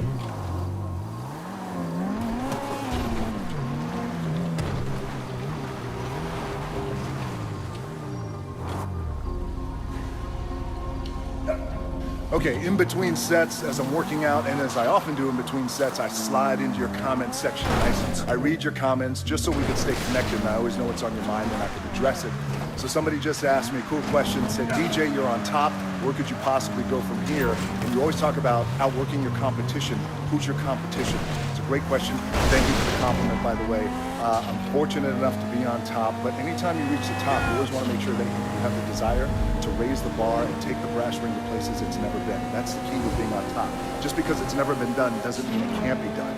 And in terms of competition, great question. Everyone's my competition, but a fundamental key that I've learned over the years is, and I'll share it with you, my number one competition is me. It's always you versus you. You got to be the one to get up every morning, be disciplined, put in the consistent daily hard work, because that gains success.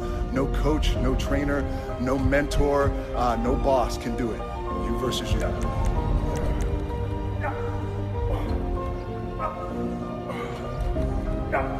Double.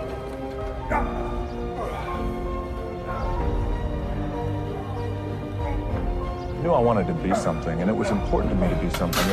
It was important to me that I didn't fail. But by the way, and if I did fail, at least what was also important was the lesson. And I didn't realize that until I got older, because when you're in it, you're in the grind, you don't really recognize those things when you're younger, but I could recognize them now and the importance of them now. And just in terms of the drive and the determination, a lot of it was experience too. Get your ass kicked, get back up, and you put the gloves back on and you swing away.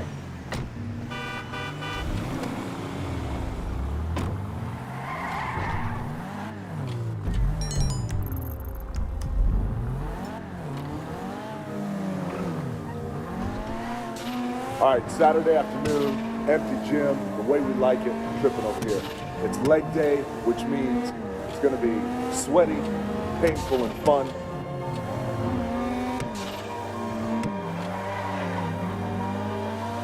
They say that nothing good happens in the 4 a.m. hours. Well, I can guarantee you this. It's 4:45 a.m. It's still dark outside. Look at that. The lights just went out. And I'm getting ready to kill this AM cardio.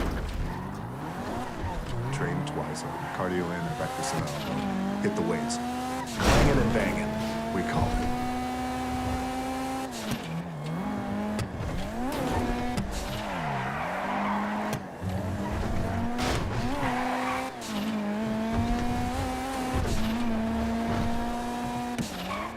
Masters make the hardest things in the world, and in the moments where you push yourself, no one else is around, those moments have a tendency to lead to success.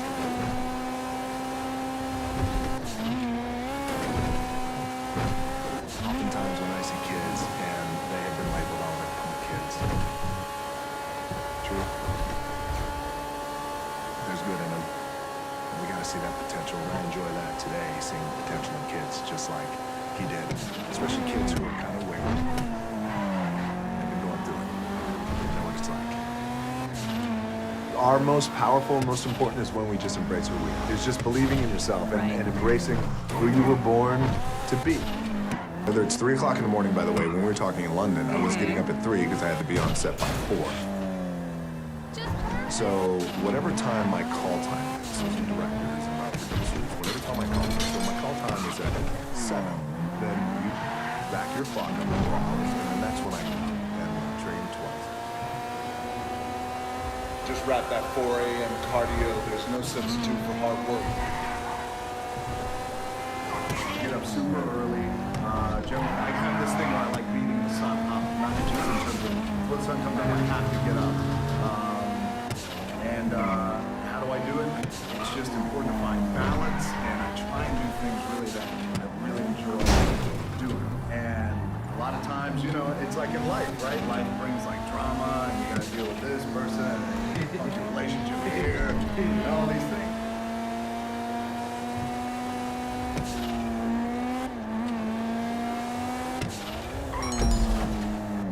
Work 12 hours a day, 14 hours a day, get up at 3 o'clock in the morning.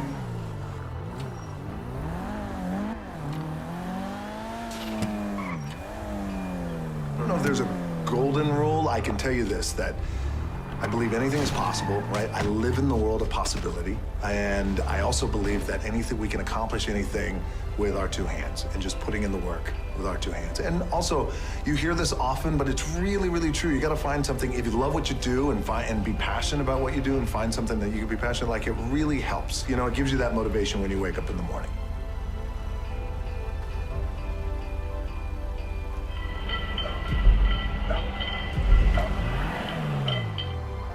Consistently being told that whatever it is that you want to do, you've got to get after it.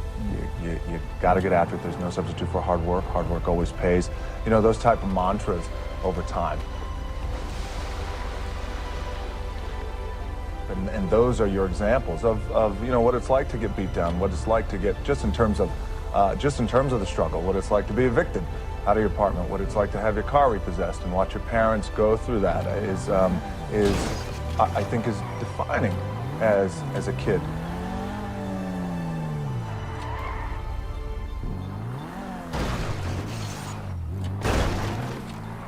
You know, I grew up, there was a period of time where I was making a lot of mistakes, David. I was getting arrested multiple times. By the time I was 16, I was arrested maybe 7 or 8 times.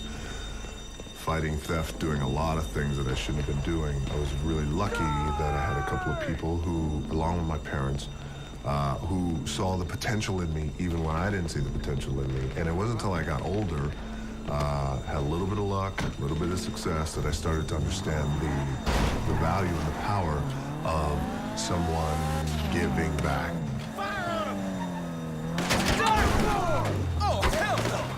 Some people call you the best pure athlete in wrestling today.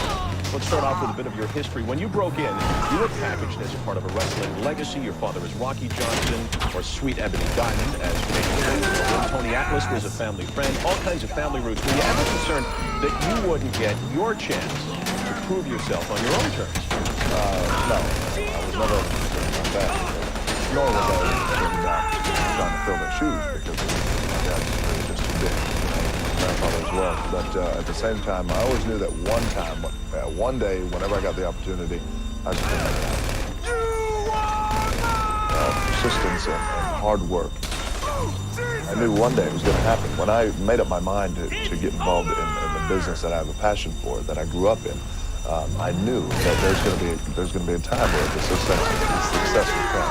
And that's through hard work and consistency. It's you know, the same old story, things like that. So it's surprising to a degree, but I was well aware that it was going to happen.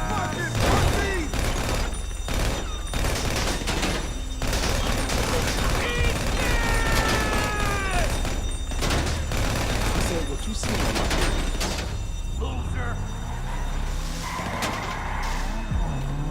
It's exactly what people keep on. About there's two sides of pain that I don't think a lot of people really understand, right? There's one side of pain that's the suffering and the discomfort side of pain. Because that hurts. You remember what that felt like. But then there's another side of pain. It's called effort. It's called glory. It's called, if you can find a way to push through pain, there's something greater on the other side. Take him down.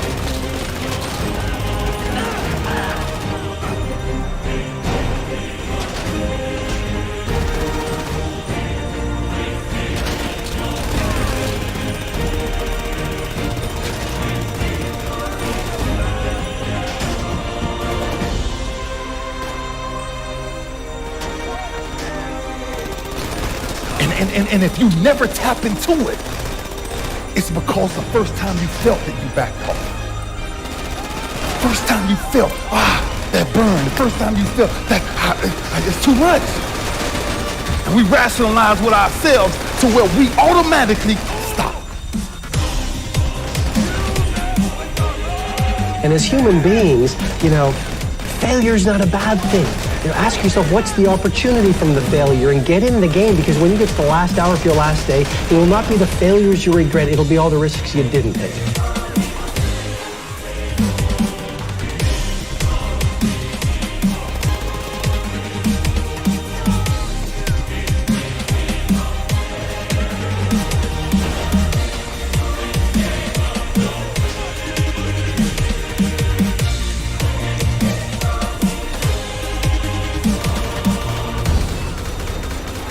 bunch of us give up so much in life so quick. But suppose I told you the greatest pain of my life is the reason I'm standing here.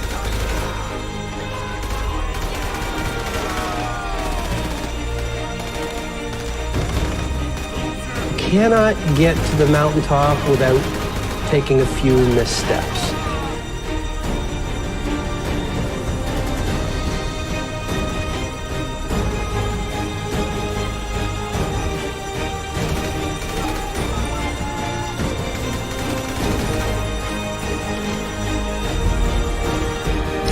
The greatest pain of my life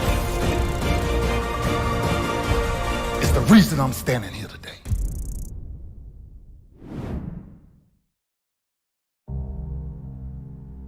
And when I fell, I remember laying on the ground. And I said, Lou, ain't nobody out here gonna help you get up. What makes you get up when you fall down?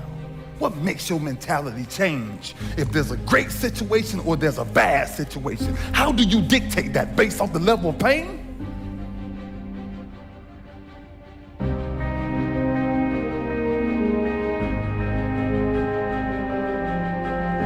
They done wrote me off. I said, I might as well pack it up.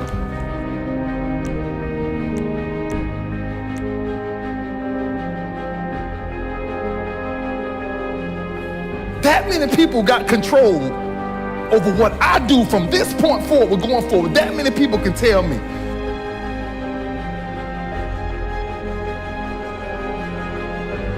I believe that's the single most important element that separates the quality of people's lives.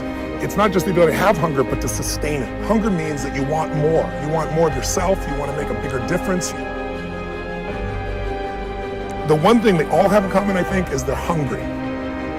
Most people start out with hunger at an early stage of life and they lose it. But the people that come to me are hungry either because something's happened. I think everybody is born with hunger. Like there's a desire to grow, to expand, to learn, and then disappointment sets in early in life for most people. And then we look to blame something outside of ourselves. And there are many events in our lives that can affect us all. We've all had pain and challenges. If you can find within yourself the part of you that wants to constantly give something more than yourself, if you can find a mission larger than yourself, then you're more pulled to do something than trying to push yourself.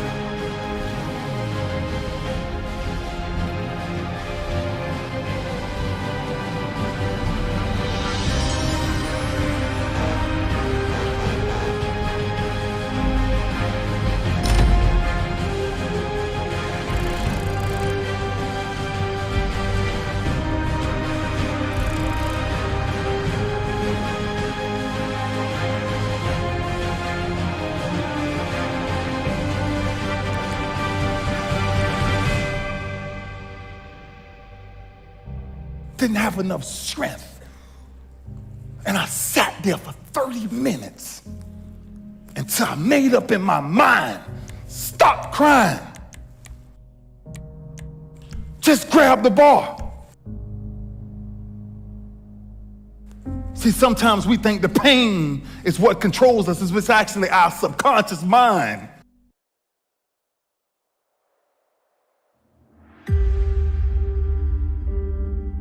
That's what dictates most of our lives.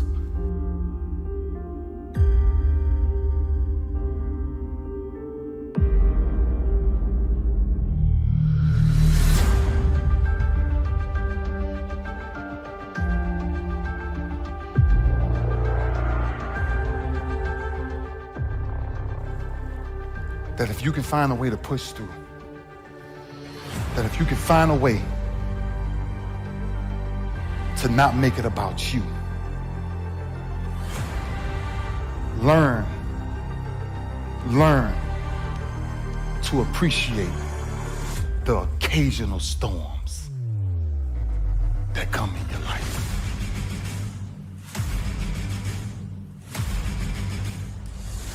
Just learn to appreciate how small they are, the occasional storms that come every day. And then that's the ingredient. Pain is a repetition of the cycle. until you learn how to figure it out, until you learn how to tap it on the back and say, I know you there, but I'm built to deal with you. I don't want nobody to leave here today and not understand why we must find a way to push through pain to understand that's on the other side of that is glory.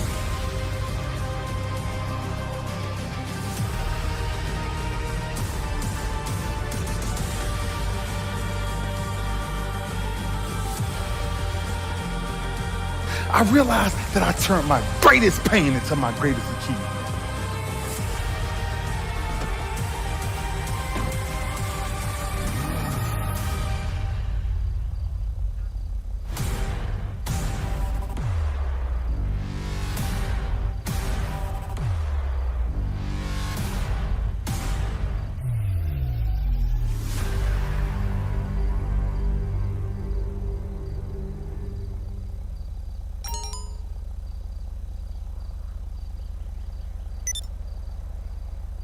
A lot of kids don't until it's too late. The one thing I watched the most in my career was wasted talent, to where it's almost scary that people will throw away opportunities like that. See, if you're playing it safe, you're not going to win. If you're playing it safe, it's by trying things that you figure out how far you can go. You got to get outside the box.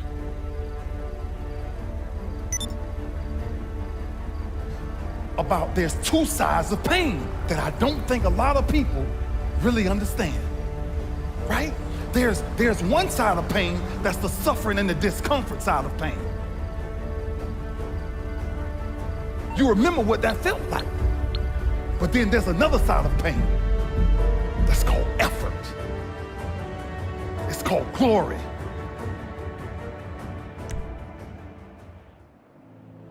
Should people make New Year's resolutions?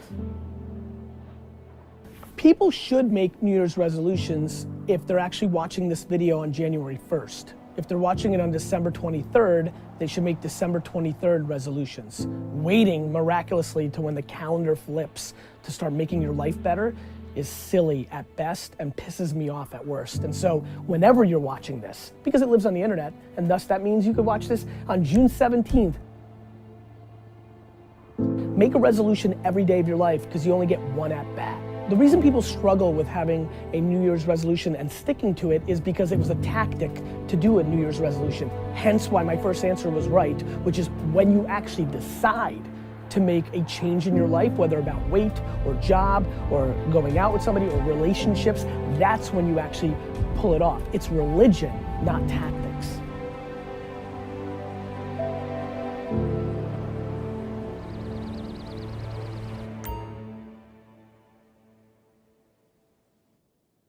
Statistics show that 95% of the people that actually made a New Year's resolution have already broken it by today. And that's if you even made a resolution.